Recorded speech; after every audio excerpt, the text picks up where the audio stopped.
Gravitation. Class 9th में पढ़ा हुआ ग्रेविटेशन है ना, बोला वो है ना, क्लास पढ़े ना, क्लास 9th में ग्रेविटेशन पढ़े थे। ग्रेविटेशन, ठीक। इसमें देखो, इसमें सबसे पहले जो एक हम लोग का आता है वो है अपना universal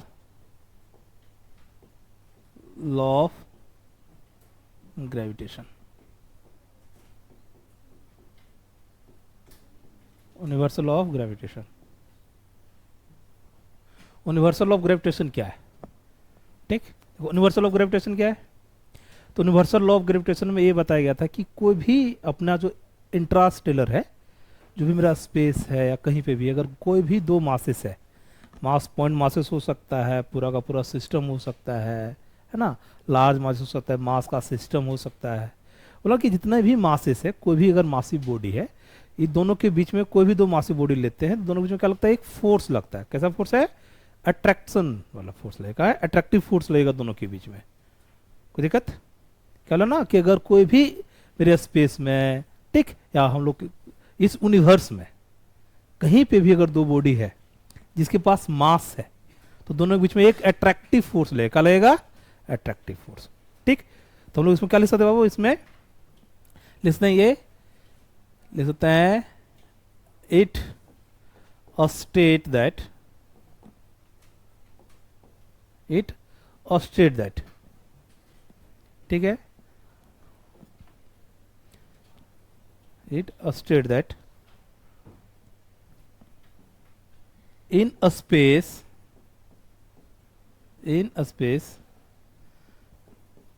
there is an attractive force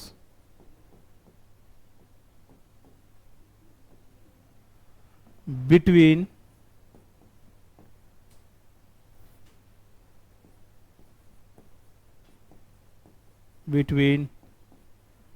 two masses। क्या बोला ना, कि ये बताया कि अगर किसी भी स्पेस में अगर दो बॉडी है, तो दोनों के बीच में क्या लगेगा, वो एक अट्रैक्टिव फोर्स लगेगा, ठीक है। क्या लगेगा, अट्रैक्टिव फोर्स, ठीक। क्या लिखा, हेलो बोला, वो magnitude of attractive force is directly proportional to product of their masses and inversely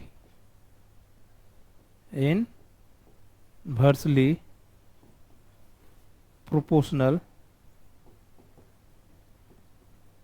to a square of their separation।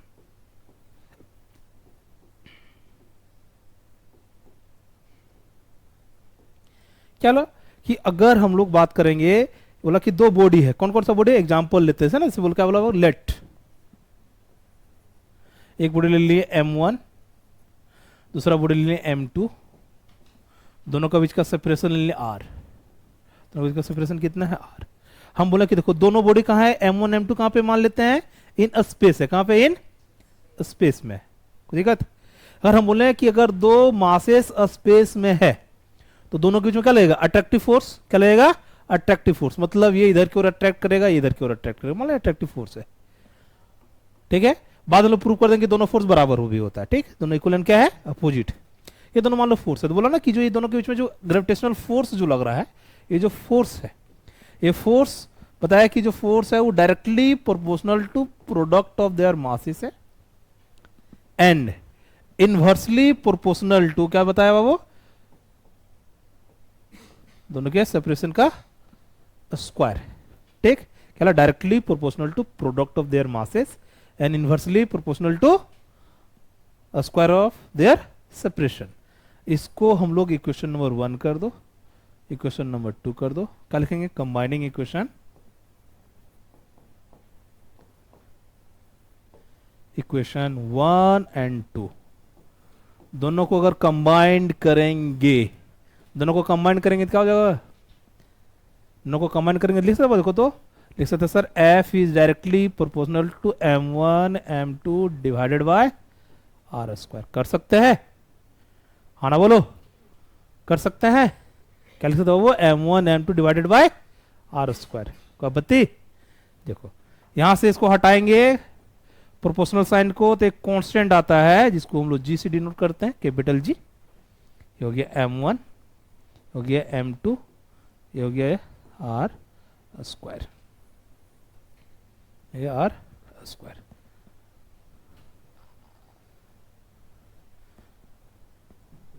कोई दिक्कत यहां तक? देख लो हम लोग, ये है अपने पास कि सर अगर दो बॉडी है तो दोनों के बीच में एक फोर्स लगेगा। हो गया है ना? चलो देखो नेक्स्ट अपने पास क्या है वो देखो तो, अपने पास अपना फॉर्मूला आया F force equal to capital G m1 m2 by R square. ठीक है, ये जो g आया अपना ना कांस्टेंट, इसको बोलते हैं universal gravitational constant, universal gravitational constant. ठीक, हम लोग आगे भी जाके देखते हैं, जैसे स्प्रिंग फोर्स पढ़े थे ना, इस फॉर्मूले लिखे थे, याद करो, हम लिखे थे स्प्रिंग कांस्टेंट आया था, नहीं आया था के, लेकिन उसको यूनिवर्सल तो नहीं बोले थे ना। इसको यूनिवर्सल क्यों बोल रहा है? इसका वैल्यू कहीं भी चेंज नहीं होता है। मतलब करने अर्थ ये है कि अगर मान लेते मेरे पास एक m1 है, ये m2 हो गया, दोनों का बीच का सेपरेशन r है। ठीक, दोनों के बीच में मान लेते फोर्स 10 न्यूटन लग रहा है। कितना लग रहा है?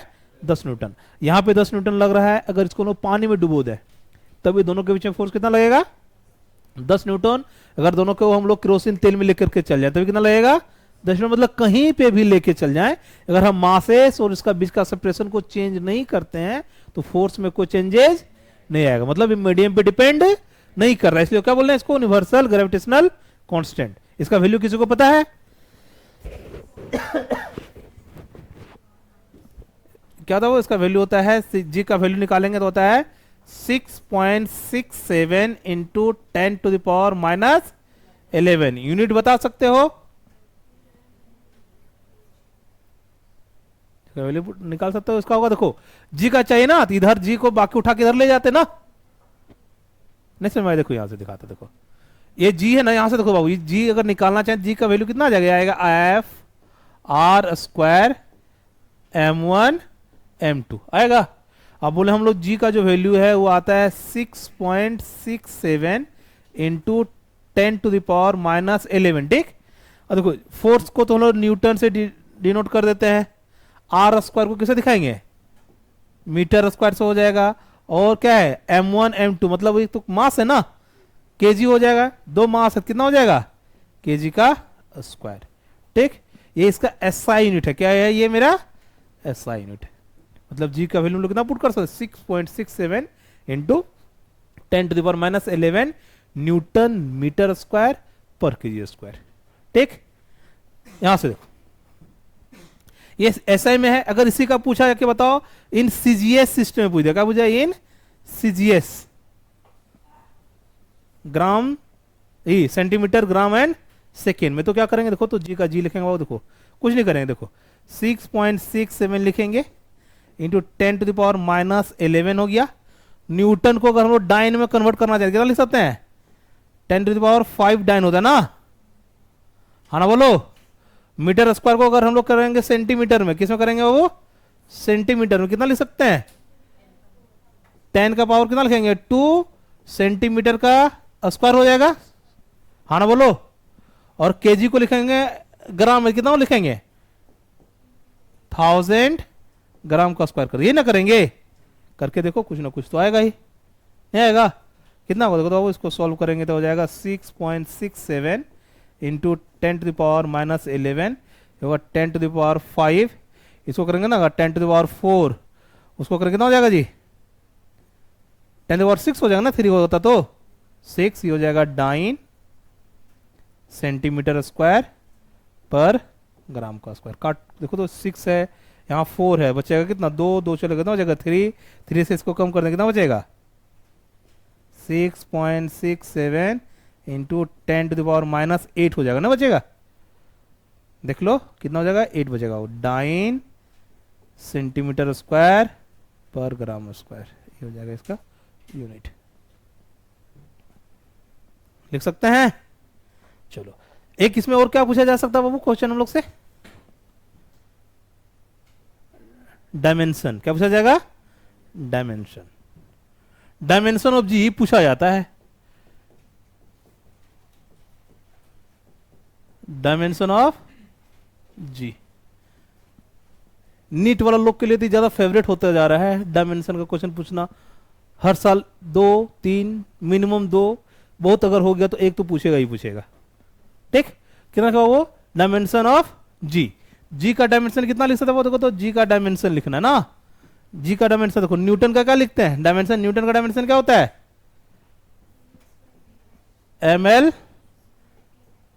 ml t-2 होता है ना, ml t-2 होता है न्यूटन का। मीटर का लिखेंगे कितना हो जाएगा एल स्क्वायर, नीचे केजी स्क्वायर है ना, तो इसको क्या लिख सकते हैं एम का स्क्वायर। सोल्व करें कितना होगा देखो, तो सोल्व करें आ जाएगा वो एम पे पावर -1, एल का पावर 3, टी का पावर -2, ये हो जाएगा मेरा किसका यूनिट जी का यूनिट, ये जी का डायमेंशन है।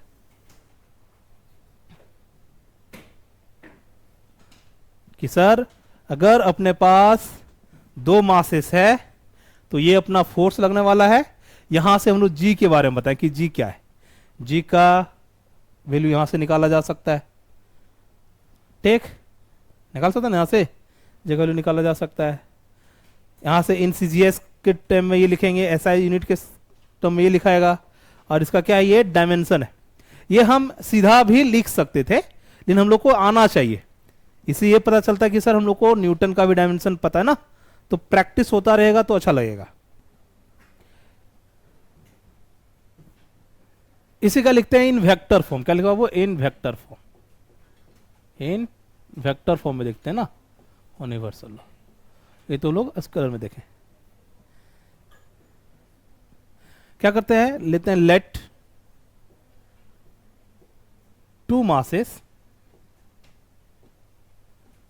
m1 and m2 placed in a Cartesian coordinate system with position vector r1 and r2 respectively. क्या लिए एक कार्टेशियन कोऑर्डिनेट लिए, एक कार्टेशियन कोऑर्डिनेट का किए m1 और m2 का क्या करने वो प्लेस कर दिए। ठीक विथ पोजीशन वेक्टर कितना r1 एंड r2, जैसे हम लोग क्या बोलेंगे ये रहा देखो, एक कार्टेशियन कोऑर्डिनेट लेते हैं। ठीक एक यहां पे लिए m1 इसका पोजीशन वेक्टर को दिखा दिए r1 से, एक लिए m2 जिसका पोजीशन वेक्टर को दिखा दिया r2 से, एक का पोजीशन वेक्टर r1 है, दूसरा का पोजीशन वेक्टर क्या है r2 है। ये है कोई दिक्कत। अब देखो ये दोनों 2 मासेस आ गया, दोनों स्पेस में है, हाँ ना बोलो, एक 2 मास है m1 एंड m2 आ गया, दोनों कहां पे स्पेस में है, हाँ ना बोलो, है ना। तो हम लोग क्या बोले कि कोई भी 2 मासेस रहा, दोनों के बीच में एक अट्रैक्टिव फोर्स लगता है, मतलब जैसे हम हैं तुम लोग हो ना, तो कोई भी 2 बॉडी उठा दोनों के बीच में फोर्स लग रहा है। हम है जैसे मान लो ये बोर्ड ले लिए, ये इसका मास है मेरा मास है, दोनों के बीच में फोर्स लग रहा है। कोई भी मास मतलब हम बोल सकते हैं ये जो अपने पास है ना स्टाइलस, इसके मेरे बीच में भी फोर्स लग रहा है, क्योंकि इसके पास भी मास है मेरे पास भी क्या है मास है, फोर्स तो लग रहा है। तो बोला कि अगर दो बॉडी यहाँ पे है तो क्या लग रहा है, फोर्स लग रहा है। हम फोर्स क्या बोले, अट्रैक्टिव फोर्स लग रहा है, मतलब इस फोर्स, ये जो लगा रहा होगा इसको अपने तरफ खींच रहा होगा, ये जो लग रहा है उसको अपने तरफ ये खींच रहा होगा, हाँ ना बोलो। ठीक, इसमें जो इधर की फोर्स लग रहा है उसको लिखेंगे एफ, मान लेते कितना लगा वो 1, इसको लिख दिया 2, इसको लेते कितना वो 2, इसको कर देंगे कितना 1। अब लगा सर ये F12 और F21 का मतलब क्या है, तो लोग लिख सकते हो क्या लिखें, देखो F12 का मतलब होता है force on M1 due to M2, मतलब जो M1 में फोर्स लग रहा है, M1 में फोर्स किसकी वजह से लग रहा है, M2 की वजह से लग रहा है ना, उसको हम लोग डिनोट करेंगे F12, और एक लिखें F21, मतलब लिखें फोर्स ऑन 2 ड्यू टू 1। क्या लिखें बाबू, यहां पे लिख सकते हैं फोर्स ऑन 2 ड्यू टू 1, ये वेक्टर से लगा देंगे, क्या लिखेंगे force on M2 due to M1।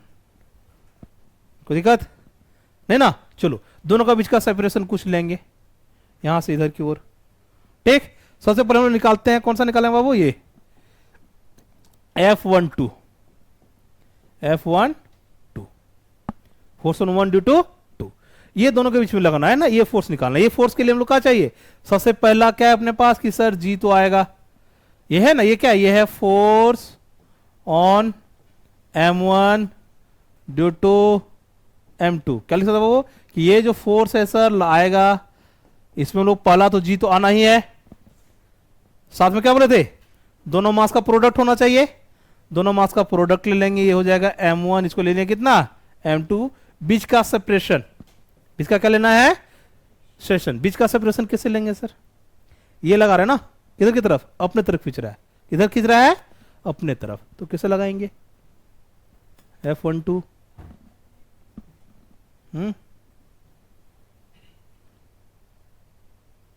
ये इधर खींच रहे हैं ना, तो ये वेक्टर ये ले लेते हैं, ठीक है लिए, इसका नाम देखो, भी हम लोग कुछ देर के लिए आर बोल दे रहे बाबू, लोग ट्रायंगल में पढ़े, देखो ये वेक्टर यहां से आ गया, दूसरा वेक्टर यहां से आ गया, हाँ ना बोलो, इसको लिख सकते यहां देखो तो लिख सकते हैं R1 vector plus R vector equal to लिख सकते हैं R2 वेक्टर बाबू, रिजल्टेंट तो ये आएगा ना, देख लो कौन, अच्छा एक सेकंड, कौन फोर्स लगा रहा है, ये फोर्स लगा रहा है ना, ये फोर्स लग रहा है, तो ये फोर्स अपने तरफ खींच रहे हैं ना, तो वेक्टर ये वाला लेंगे, ये है ना, ये लिखेंगे, ठीक है, ये आएगा, ये थोड़ा सा मिस है, देखो ये इधर से थोड़ा इसको थोड़ा सा इरेज कर लेते हैं, है ना, देखो ये देखो इधर से इधर की ओर फोर्स लगेगा, इसको क्या बोलते हैं आर वेक्टर, ठीक है, इसको लिख सकते, देखो तो बाबू यहां से लिख सकते हैं R2 vector plus R vector equal to R1 लिख सकते हैं, यहां से देखो तो R वेक्टर को कितना लिख सकते हैं बाबू, R वेक्टर बराबर लिख सकते हैं R1 vector minus R2 vector, ठीक, और रिलेटिव वेलोसिटी बोले ना R12 को हम लोग चाहे तो ऐसा लिख सकते हैं, क्या लिख सकते हैं वो R वेक्टर को ऐसा भी लिखा जा सकता है R12 वेक्टर, मतलब इसी का मतलब ये है, इसी का मतलब ये भी है, कितना लिख सकते हैं R12 वेक्टर, ठीक है, मतलब अगर ये वेक्टर इधर से इधर है तो इसको R12 वेक्टर बोलेंगे, अगर ये इधर से इधर है तो इसको R21 बोलेंगे, क्या बोलेंगे R21 वेक्टर, कोई दिक्कत, हाँ ना बोलो, ठीक, अब गौर करके देखो यहां से क्या लिख सकते हैं 1 2 है, यहां पे लिख सकते कितना 1 2 वेक्टर का स्क्वायर कर सकते हैं, ये ना डिस्टेंस आया, हाँ ना बोलो, मतलब कहने का अर्थ ये है कि अगर हम लोग यहां के बारे में बात करेंगे तो बीच का सेपरेशन R था, ये स्क्वायर होना चाहिए था, ये ना पढ़ा GM1 M2 bye R square, बीच का सेपरेशन तो आ रही है ना, लेकिन अगर वेक्टर साइन किस में ले रहे हैं हम लोग, इन वेक्टर के रूप में पढ़ रहे हैं ना, फोर्स कौन लगा रहा है ये, तो वेक्टर इधर से इधर होगा, वेक्टर इधर से इधर की ओर है, इस वेक्टर के बारे में बात करेंगे कितना है फोर्स 1 2 है, तो हम लोग यहां का लगा देना है कि सर ये 1 2 हो जाना है, ठीक, और डायरेक्शन किधर लग रहा है, इसमें लग रहा है ना, इधर की तरफ लग रहा है ना, तो इसमें भी लगा देंगे 1 से 2 की तरफ जा रहा है, ठीक, देखो कल बाबू 1 2 ये हो गया यूनिट वेक्टर, ठीक है, लगा सकते हैं ऐसा। अब गौर करके देखो हम लोग इसको चाहें, इसको अगर हम लोग चाहें क्या लिख सकते हैं, देखो तो F12 वेक्टर इक्वल टू लिख सकते हैं GM1 M2 डिवाइडेड बाय, ये लिख सकते हैं कितना बाबू R12 का स्क्वायर, और जो यूनिट वेक्टर होता है क्या होता है यूनिट वेक्टर, इसको चाहें तो ऐसा लिखा जा सकता है R12 का वेक्टर डिवाइडेड बाय R12 का मैग्नीट्यूड, क्योंकि हम लोग जानते हैं क्या कि अगर कोई एक वेक्टर दिया हुआ है तो उसको लिखा जा सकता है वेक्टर डिवाइड बाय वेक्टर का मैग्नीट्यूड। पढ़े ना, ये वेक्टर जो ऐसे नहीं पढ़े थे, देखो कि सर अगर एक वेक्टर है आर वेक्टर तो इसको लिखा जा सकता है कैसा कि सर इस आर वेक्टर का एक मैग्नीट्यूड भी है और आर का क्या एक यूनिट वेक्टर भी है। मतलब एक वेक्टर जो होता है वो मैग्नीट्यूड और डायरेक्शन दोनों कंटेन करता है। तो ये आर वेक्टर हो गया, इसका मैग्नीट्यूड ये हो गया और इसका डायरेक्शन ये कर सकते हैं। तो अगर हम लोग सिर्फ डायरेक्शन चाहिए यूनिट वेक्टर ना तो क्या लिख सकते हैं वेक्टर डिवाइडेड बाय उसका मैग्नीट्यूड। वही लिख देते, क्या लिखेंगे वो वेक्टर डिवाइडेड बाय उसका मैग्नीट्यूड। यूनिट वेक्टर r12 था तो वेक्टर होगा r2, मैग्नीट्यूड कितना हो गया r2। इसको सॉल्व करेंगे कितना हो जाएगा, देखो तो इसको लिख सकते हैं वो f12 vector equal to g m1 m2। देखो r12 यहां भी है, r12 यहां पे, दोनों मैग्नीट्यूड है, क्या लिख सकते हैं r12 का क्यूब, ये हो जाएगा r12 वेक्टर। तो आप ये रख लीजिए अपने दिमाग में या तो सिर्फ ये दिमाग में रख लीजिए, यूनिट वेक्टर से काम चल जाएगा ये वेक्टर के रूप में, कोई दिक्कत। इसका नाम हम लोग कितना कर देंगे, इसका नाम कर दो 1, इसको कर दो 2। आगे बढ़े, देख लो एक बार।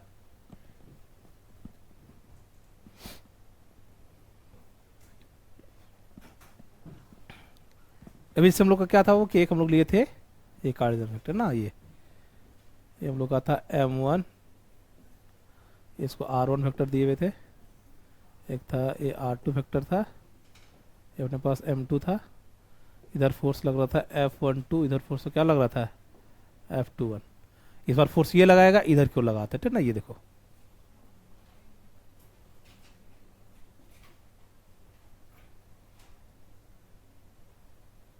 यही कलर रहने देते ना। देखो कल जब यहाँ पे देखो तो लिखते हैं फोर्स 2 1, फोर्स 2 पे लग रहा है, किस पे लग रहा है, ये लग रहा है F force on 2 due to M2 कर दो ना, ड्यू टू M1, ठीक है। मतलब ये फोर्स लगा रहा है, ये फोर्स लगा रहा है इस पे, तो ये वेक्टर हो गया इसका, इसको कुछ देर के लिए R देते हैं। अब गौर कर देखो बाबू, ये R1 गया, ये कितना है R, मतलब लिख सकते हो बाबू R1 vector plus R equal to कितना लिख सकते हैं R2 वेक्टर। यहां से सोल्व देखो ना, ये यहां से यहां गया, यहां से यहां आया, दोनों मिलकर अकेला कौन है, ये R2 हो गया। तो दोनों को जोड़ करके इसको लिखा जा सकता है वेक्टर रूप में। ये सिंपल स्केलर में नहीं जोड़ सकते कि ये प्लस ये इसके बराबर होगा, लेकिन वेक्टर के रूप में जोड़ सकते हैं। देखो तो इसको क्या लिखा जा सकता है वो R वेक्टर बराबर लिखा जा सकता है R2 vector minus R1 vector. इसको लिख सकते हैं कितना R21 वेक्टर, ये हो गया कितना R वेक्टर। इस केस में जब ये लगा रहा है फोर्स, तब यहां गौर करके दोनों का बीच में डिस्टेंस R ही था ना, तो लिख सकते हैं कि जो R का मैग्नीट्यूड था 100 और जो R12 का मैग्नीट्यूड था 100 और जो R21 का मैग्नीट्यूड है 100, दोनों क्या है इक्वल है, ठीक। और क्या है एक वेक्टर, ये भी ये इधर से इधर था, इससे पहले इधर से इधर था ना, तो लोग ये भी लिख सकते हैं क्या वो कि जो R1 वेक्टर 2 था 100 और R21 वेक्टर है 100। इस तरह देखो क्या लिखा वो इसमें कि सर R12 का जो डायरेक्शन है 100 और R21 का जो डायरेक्शन 100, दोनों जस्ट अपोजिट है। जस्ट क्या है अपोजिट है। और हम लोग ये भी लिख सकते हैं क्या R12 vector equal to R21 vector with minus sign, कि जस्ट क्या है बाबू अपोजिट लिख सकते हैं।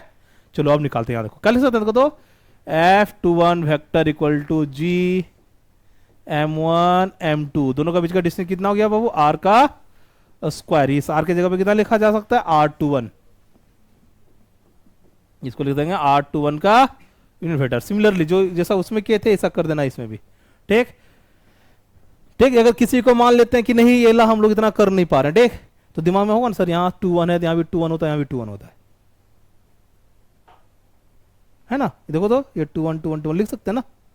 चलो इसको क्या लिख सकते हो कि F21 vector equal to G M1 M2 by R21 का स्क्वायर, इसको लिख सकता है R21 vector divide by R21 का मैग्नीट्यूड।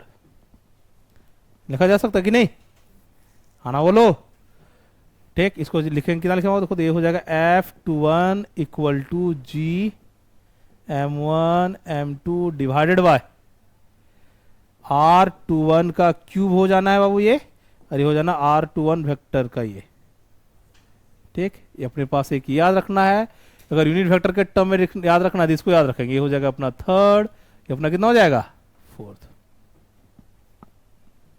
ठीक, अब दोनों में से एक को चेंज कर देते ना। देखो तो यहाँ पे लिखो, यहाँ पे देखो एज लिखेंगे, क्या लिखना होगा देखो तो F21 बराबर G M1 M2 बाय जो R21 है, R21 को भी R लिखा जा सकता है ना, और R12 को भी R लिखा जा सकता है, दोनों का मैग्नीट्यूड तो सेम है ना, तो इसको क्या लिखा जा सकता है देखो तो यहाँ से इसको R का क्यूब कर देते हैं। देखो तो ये 21 वेक्टर, उसको 21 वेक्टर को लिख सकते हैं माइनस ऑफ R12 वेक्टर, जी नहीं लिख सकते क्या? देखो 21 को, देखो 21 को लिख सकते माइनस ऑफ R12। अब यहां से गौर करके देखो, लिख सकते हैं इसका, देखो तो F21 vector equal to minus of G M1 M2 by कितना R। देखो R12 लिखो R21 लिखो, मैग्नीट्यूड में कोई फर्क नहीं पड़ता। देखो यहाँ 12 आ गया, यहाँ पे 12 का क्यूब कर देते हैं, लो इसको लिखते हैं कितना R12 वेक्टर। ठीक, ये क्वेश्चन नंबर क्या है देखो तो गौर करके बाबू, ये हो गया अपना 5। ठीक, हम लोग क्या लिखेंगे यहां से देखो तो लिखेंगे यूजिंग 2 यूजिंग 2 इन 5। देखो तो 2 अपना क्या था, देखो तो 2 कितना था यहाँ पे, देखो तो 2 देखो तो क्या है G M1 M2 R12 का क्यूब, ये है ना, है ना, बोलो इसका वैल्यू कितना है F12। देखो तो यहाँ पे क्या है G M1 M2, देखो R12 आ गया, R12 का क्यूब है, मतलब इसको अगर हम इसमें यूज करेंगे बाबू तो लिखा जाएगा कितना है F21 है ना, लिखा जा सकता है force on F21 equal to minus, और जो ये क्वांटिटी ना यहां से लेकर के इसका, इस क्वांटिटी का जो वैल्यू है, इस क्वांटिटी का वैल्यू तुम्हारा है F12, देख लो नहीं पता है तो है, देखो तो क्या है F12 है। देख ये दोनों फोर्स का है, देखो तो दोनों फोर्स इक्वल है ना, दोनों का फोर्स का मैग्नीट्यूड इक्वल है और डायरेक्शन उल्टा है। डायरेक्शन क्या है, उल्टा है, कोई दिक्कत? ठीक ना, तो क्या लिखेंगे, इसको हम लिख सकते हैं, क्या लिखेंगे बाबू, दिस सोज क्या universal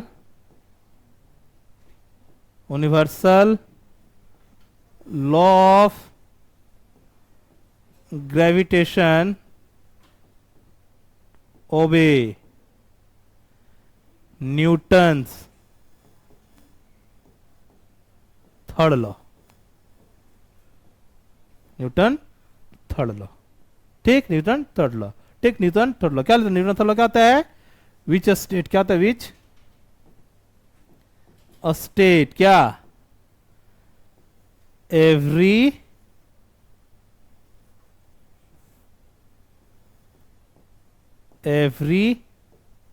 action has equal, every action has equal and opposite force।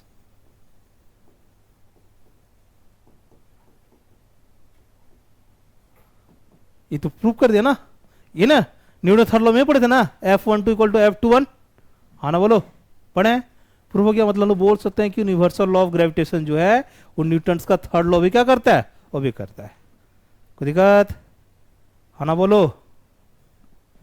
ठीक है, वो क्या रखी है तुम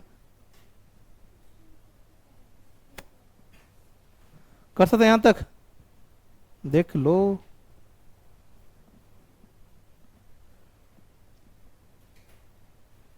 ठीक, इसका मतलब ये हो गया क्या कि जो दो बॉडी में फोर्स लगता है दोनों में इक्वल एंड अपोजिट लगता है, क्या लगता है, दोनों में इक्वल एंड अपोजिट, दोनों में फोर्स इक्वल एंड अपोजिट है। ठीक, मान लो हम और यहां से हम मान लेते हैं अपने आप को लिए और उधर ले लिए किसको, सन को लिए, किसको लिए बाबू, सन को। बताओ ज्यादा फोर्स कौन लगा रहा है, हम कि सन? देखो अभी पढ़ा रहे हैं, बोलता है सन, यही पढ़ा रहे हैं कि दो मासी बॉडी के बीच में अट्रैक्टिव फोर्स जो लगता है वो इक्वल एंड अपोजिट होता है। फिर सन कैसे ज्यादा लगाया, दोनों क्या लगा रहे हैं, इक्वल लगा रहे हैं। कैसा लगा रहे हैं, इक्वल, और कैसा है अपोजिट, वो भी अपनी तरफ खींच रहा है, हम भी अपनी तरफ उसको खींच रहे हैं। ठीक, अब फिर लगा बोलेगा सर हम लोग तो खिंचा नहीं रहे हैं कि नहीं। एग्जाम में क्वेश्चन इसी तरह से पूछेगा, क्या बोलेगा कि दिखाओ करके हमको, क्या बोलेगा, स्टेट एंड प्रूव क्या universal law of gravitation obey Newton third law. तो तुमको इसका वेक्टर फॉर्म दिखाना पड़ेगा। क्या दिखाना पड़ेगा वो? Vector form. नहीं बोलेगा सीधा कि वेक्टर फॉर्म बताइए, वो बताइए कि हमको ये प्रूव करके दिखाइए क्या कि जो यूनिवर्सल लॉ ऑफ ग्रेविटेशन है वो क्या कर रहा है, न्यूटन का थर्ड लॉ ओबे कर रहा है। न्यूटन का थर्ड लॉ क्या कर रहा है? ओबे कर रहा है। एक करके दिखाइए। तुमको क्या करना पड़ेगा, फिर से इसको प्रूव करना पड़ेगा। कर सकते हो गया? देखो, चलो हेडिंग लगाओ। देखो, force due to multiple masses, force due to multiple masses, है ना। किसी एक बॉडी पे बहुत सारा मासेस ऐसे मान लेते हैं ना। यहां पे हम लोग इतना लोग बैठे हुए हैं, हम बोले कि सबकी वजह से मेरे ऊपर कितना फोर्स लग रहा है, सबकी वजह से मेरे ऊपर कितना फोर्स लग रहा है। ठीक, अब जैसे ये देखो, इधर अट्रैक्ट करेंगे, इधर, ये इधर, इधर, तो लोग इधर अट्रैक्ट कर रहे हो ना, सब एक दूसरे को क्या कर रहा है, सब अपने तरफ खींच रहा है, हमको अट्रैक्टिव फोर्स लगा रहे हैं ना। मेरे ऊपर तो जो फोर्स लग रहा है अट्रैक्टिव लग रहा है ना, सब अपने तरफ खींच रहा है। हम बोले कि मेरे ऊपर नेट फोर्स कितना है। तो सुपरपोजिशन प्रिंसिपल क्या बताता है वो, कि मेरे पास जो नेट फोर्स निकलना है, हम लोग क्या बोलेंगे कि हम सबका इंडिविजुअल फोर्स निकाल लेंगे। सबका क्या निकाल लेंगे? मान लो ये इधर क्यों लगाया, तुम उधर लगायो ना, सबका फोर्स है, सबका अपना अपना डायरेक्शन होगा, और सबका नेट फोर्स निकाल देंगे। सबका क्या निकाल देंगे? Net force. नेट फोर्स मतलब तो वेक्टर सम। क्या करेंगे बाबू? Vector sum. तो हम लोग इसके लिए हम लोग क्या लिखेंगे बाबू, यहां पे एक थ्योरम है, क्या है, जिसको लोग बोलते हैं superposition principle. Superposition principle ये होता है। इसको लोग क्या है, ये मतलब वेक्टर का कैसे, मान लो फील्ड भी आगे जाकर देखेंगे हम लोग, फोर्स के रिस्पेक्ट में बात करेंगे। क्या लिखेंगे? लिखेंगे, लिख सकते हो force on a body due to, देखो बॉडी की जगह मास करो, force on a mass due to presence of other masses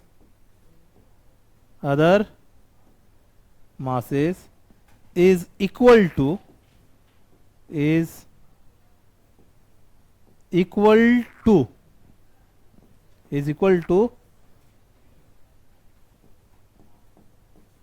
vector sum of individual forces. Force on a body due to presence of other body, other masses. क्या लिखा बाबू? other masses is equal to क्या? Vector sum of individual forces. मतलब सबका अपना अपना जोड़ देना। ठीक, सबका अपना अपना निकाल देंगे। जैसे क्या लेंगे बाबू, यहां पे लेते हैं late,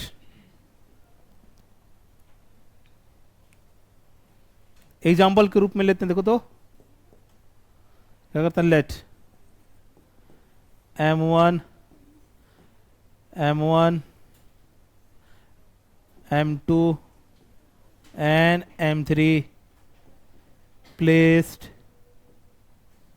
in a Cartesian coordinate.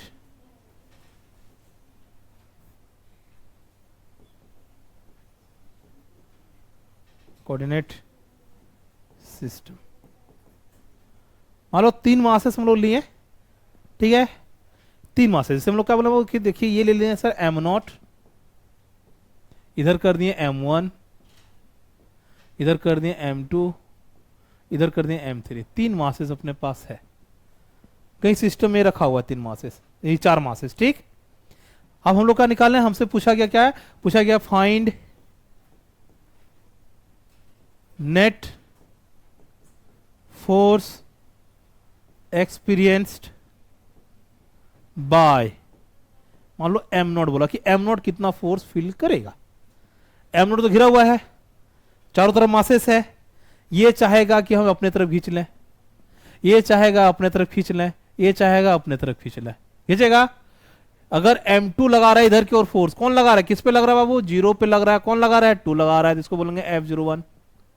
ठीक, हम बोलेंगे देखो ये H0 पे कौन लगा रहा है, 1 लगा रहा है, बोलेंगे किस पे लग रहा है, 0 पे लग रहा है, 1 लगा रहा है ना, बोलो। अरे नहीं समझ में आया, देखो ये इसको इधर की तरफ खींचेगा ना, उसी तरह ये इसको इधर की ओर खींचेगा ना F01 से, ये इसको इधर की ओर खींचेगा, उसको लिख देंगे कितना बाबू, F03। बोलेंगे सर, है ना, जैसे मान लो ये क्या है F03, लिख सकते कि नहीं, हाँ ना बोलो। ठीक है, मान लेते दोनों के बीच का सेपरेशन, देखो ये M01 है, इसका सेपरेशन, इसको बोल देंगे सर इसका सेपरेशन H01 वेक्टर है, इसका सेपरेशन बोल देंगे 02 वेक्टर है, इसका बोल देंगे 03 वेक्टर है, थे ना, ये 3 है, 0 03 हो गया, 0 से 3 की तरफ, हाँ ना बोलो। 0 से 2 की तरफ इसको ले लिए, 0 से 1 की तरफ इसको ले लें, कोई आपत्ति नहीं ना। देखो बाबू यहाँ पे क्या लिखेंगे, इसे मान लेते हैं हम लोग, लिखेंगे कितना F01, इसको लिखेंगे force on M0 due to M1, लिख सकते हैं कि नहीं, हाँ ना बोलो। तो कितना हो जाएगा वो देखो, तो ये हो जाएगा F01 बराबर लिख सकते हैं G M01 M01 divided by क्या लिखेंगे, R01 का स्क्वायर, यहां लिख देंगे R01 का यूनिट वेक्टर, लिख सकते कि नहीं, ये ना पढ़े हैं 01 01 01, यहां यूनिट वेक्टर तो यहां स्क्वायर, यहां वेक्टर तो यहां क्यूब, यहां यूनिट वेक्टर तो यहां पे स्क्वायर, यहां पे अगर वेक्टर तो यहां पे क्या लिखेंगे, क्यूब, क्या लिखेंगे बाबू, क्यूब लिखेंगे। फिर देखो उसी तरह से अगर हम लिखना है तो क्या लिख सकते हैं, F02 लिखेंगे, इसका मतलब क्या हो गया, force on M0 due to M2, कि सर M0 पे M2 कितना फोर्स लगा रहा है, तो हम लोग क्या लिखते हैं, फोर्स निकालने के लिए सर G आएगा, दोनों का मास का मल्टीप्लीकेशन, मास कितना दिया हुआ है M0 और M2, लिख देंगे बाबू कि मास तो सर मास का प्रोडक्ट हो जाना है M0 M2, बीच का सेपरेशन कितना दिया हुआ देखो, तो R02 कितना दिया हुआ है, R02, तो लिख देंगे यहां बाबू कि सर R02 का ये हो जाना है स्क्वायर, यहां स्क्वायर तो यहां यूनिट वेक्टर, यहां स्क्वायर तो यहां यूनिट वेक्टर, या तो यूनिट वेक्टर तो यहां स्क्वायर, अगर यहां क्यूब तो यहां पे वेक्टर, यहां क्यूब तो यहां पे क्या हो जाएगा, वेक्टर, इस चीज को रखना है ध्यान में। ठीक, चलो मतलब इस तरह से रखना, देखो इसका यूनिट तो होता नहीं है, इसका यूनिट नहीं होता है, तो यहां देखो क्यू होगा तो यहां इसका यूनिट आ जाएगा, मतलब तुमको मिला जुला के फोर्स का जो यूनिट आना चाहिए, कितना आना चाहिए यहाँ पे तुम्हारा, नीचे तुम्हारा मीटर स्क्वायर ही होना चाहिए, मिला जुला के, है ना, पर मीटर स्क्वायर ही आना चाहिए। ठीक है, चलो आगे बढ़ते हैं बाबू, क्या लिखेंगे यहाँ पे F03, ये हो जाएगा force on M0 due to M3, क्या लिख सकते हैं देखो, तो F03 vector equal to G M0 M3 R03 का स्क्वायर R03 यूनिट वेक्टर। देखो तीनों फोर्स निकाल दिए, सबका अपना डायरेक्शन है सर, इसका डायरेक्शन इधर है, इसको 1 कर दो, इसका डायरेक्शन को 2 कर देते हैं, इसका कितना है 3, 3 इक्वेशन आ गया, तीनों का फोर्स का मैग्नीट्यूड अलग अलग है, तीनों का डायरेक्शन अलग अलग है, ये 0 से 1 की तरफ जा रहा है, ये 0 से 2 की तरफ जा रहा है, 0 से 3 की तरफ के जा रहा है, हमको क्या करना है, नेट फोर्स निकाल देना, क्या निकाल देना बाबू, नेट फोर्स। यहां तक हो गया सबका,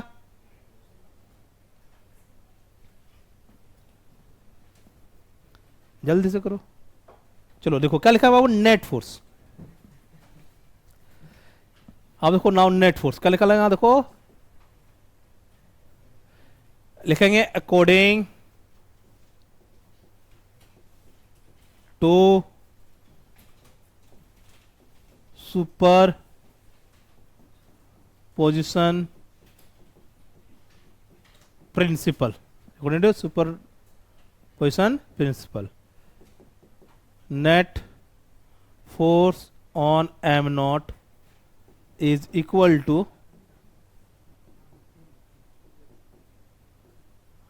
vector sum of individual forces, मतलब F net बराबर लिख सकते हैं F01 vector, F02 vector, F03 vector. देख, इसको शायद कैसा लिख सकते हैं, F01 को लिख सकते हैं G am not M1 bye R01 का स्क्वायर, R01 का यूनिट वेक्टर। इसको कितना लिख सकते हैं बाबू, G am not M2 R02 का स्क्वायर, R02 का unit vector, plus G am not M3 R03 का स्क्वायर और R03 का यूनिट वेक्टर। कर सकते हैं ऐसा? क्या लगता है, कर सकते हैं?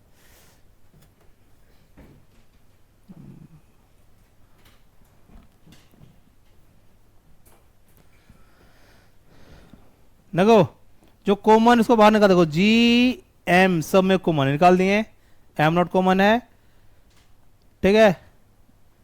इसको लोग ब्रैकेट में लिखना चाहते, क्या लिख सकते हैं देखो, तो इसको लिख सकते हैं M1 R01 का स्क्वायर, R01 का unit vector, plus M2 R02 का स्क्वायर, R02 का unit vector, plus M3 R03 का स्क्वायर और R03 का यूनिट वेक्टर। लिखा जा सकता है ऐसा? गौर करके देखो, एक जी हो गया बाबू, ये एम नॉट हो गया। देखो यहां पे एक समेसन लगा दे रहे हैं, समेसन लेंगे बाबू आई से 1 से लेकर के आई का वैल्यू 3 तक। क्या कर देंगे, देखो यहां लिख देंगे एम का value I divide by R0 आई का स्क्वायर और R0 आई का यूनिट वेक्टर, ये हो जाएगा एफ नेट।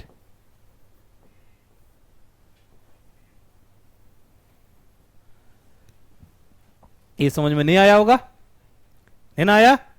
चलो इसको लोग समेसन एक हम लोग यूज करते हैं, एक साइन ये होता है और एक साइन ये होता है, इसको लोग बोलते हैं इंटीग्रेशन, ठीक है। इसको क्या बोलता है वो, इंटीग्रेशन। इसको क्या बोलते हैं, समेशन।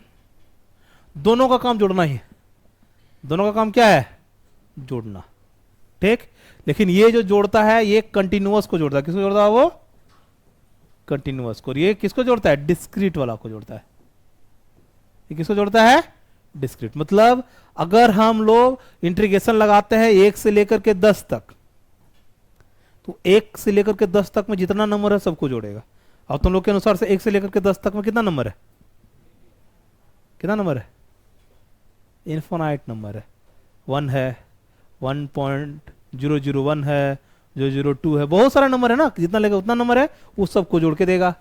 और अगर समेशन में करेंगे 1 से लेकर के 10 तक, किसको जोड़ेगा, 1 को जोड़ेगा, 2 को जोड़ेगा, 3 को जोड़ेगा, ऐसे करके जाएगा, ठीक है। अंतर समझ में आ गया? अब गौर करके देखो, यहाँ पे हम क्या बोले हैं कि जो समेशन है कहां से जाएगा, आई 1 से लेकर के कहां जाएगा, 3 तक। पहले लेगा 1 को, पहले क्या लेगा, 1। देखो आई जहां जहां 1 पुट करो, कोई आ जाएगा, नहीं आएगा ना। आई की जगह 1 पुट करो, यहां भी और यहां भी, क्या होगा, देखो 1 1 1, ये आ जाएगा। अगला बार क्या जाएगा, 2 पे जाएगा तो ये आ जाएगा, कहां तक जाएगा, 3 तक जाएगा तो ये आ जाएगा, हाँ ना बोलो। तो देखो 1 से स्टार्ट होकर 3 तक गए ना, 4 तो गया ही नहीं।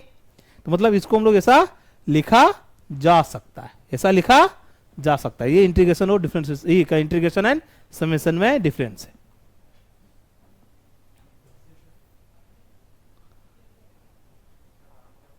बोलो, हम जब बता रहे थे तुम कहीं और देख रहा था, हम देखे थे इस चीज को। हम बोले ना कि तुम लिखे, एक्स्ट्रा टाइम भी चाहिए, और जब बताएंगे उसी समय लिख रहा होता है तुम। चलो कोई बात नहीं, देखो हम बोले क्या, देखो वो ये, इसको हम लोग ऐसा फॉर्मेट में लिखा जा सकता है, ठीक। एक समेशन है, दूसरा इंटीग्रेशन है। इंटीग्रेशन जो है वो कंटिन्यूअस है, समेशन क्या है, डिस्क्रीट फंक्शन है, ठीक। डिस्क्रीट क्या है, अगर डिस्क्रीट लिया 1 से लेकर के 4 तक जोड़ना है तो 1 लेगा, 2 लेगा, 3 लेगा, 4 लेगा, बीच का नंबर से कोई लेना देना नहीं है। देखो यहाँ पे हम क्या है, समेशन 1 से लेकर कहां तक लेने बोले, 3 तक। तो एक बार 1 लेगा, 1 लेगा, देखो जहां जहां आई का वैल्यू 1 लिए ना, तो आई का वैल्यू और 1 लेगा, यहाँ भी 1 होगा, यहाँ भी 1 होगा, यहाँ भी 1 होगा, ये चीज आ जाएगा। देखो 1 यहाँ पुट करो, यहाँ 1 हो जाएगा, यहाँ 1, यहाँ 1 आ जाएगा। उसके बाद कितना लेगा, 2 लेगा, ये आ जाएगा, 3 लेगा तो ये आ जाएगा, आएगा ना। चलो इसको निपटाते हैं। देखो अगर ये 3 का है यहां तक, अगर हमसे पूछा गया कि नहीं बहुत सारा मासेस है, क्या है, बहुत सारा मासेस है, ठीक। तो लिखेंगे फॉर n मासेस के लिए, किसके लिए बाबू, फॉर n मासेस के लिए, फॉर n मासेस क्या लिखेंगे, for n masses force on किस पे, एम नॉट पे। 3 मास की वजह से लगा ना, मान लो बहुत सारा मासेस, एन कर दे, एन का वैल्यू कुछ भी हो सकता है, 10 20 50 कुछ भी हो सकता है। तो उस केस में लिखेंगे एफ नेट बराबर, यहाँ लिखेंगे वो कितना, देखो जो है वो लिखेंगे जी, ये हो जाएगा अपना कितना, एम नॉट। और कुछ नहीं करना, 1 से लेकर के 3 तक गया तो वो कहां तक चल जाएगा, एन तक। कहां चल जाएगा, एन तक। तो हम बोल देंगे सर इसका जो समेशन जाएगा वो कहां जाएगा, 1 से सर ये स्टार्ट होगा और कहां तक चल जाएगा, एन तक। ये लिखेंगे सर ये एम आई हो जाएगा, आर जीरो आई का स्क्वायर लिख देंगे यहाँ पे, आर जीरो आई का यूनिट वेक्टर।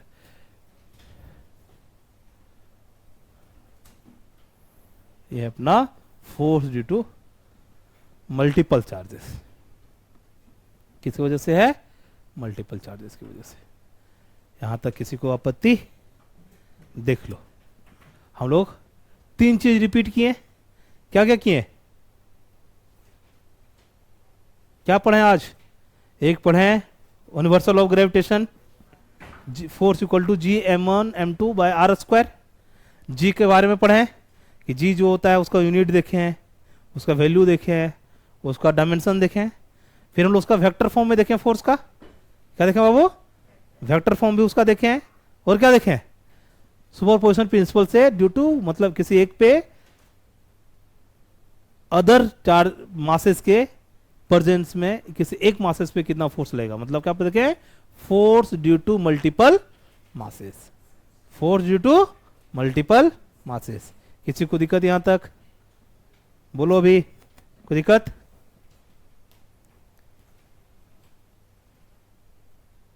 टाइम हो गया है शायद, क्या देखो तो कि थोड़ा और ले लें, 10 मिनट हो गया, कोई दिक्कत नहीं। देखो ये स्कैनर ले लो, यहां से आ जाएगा तुम्हारा,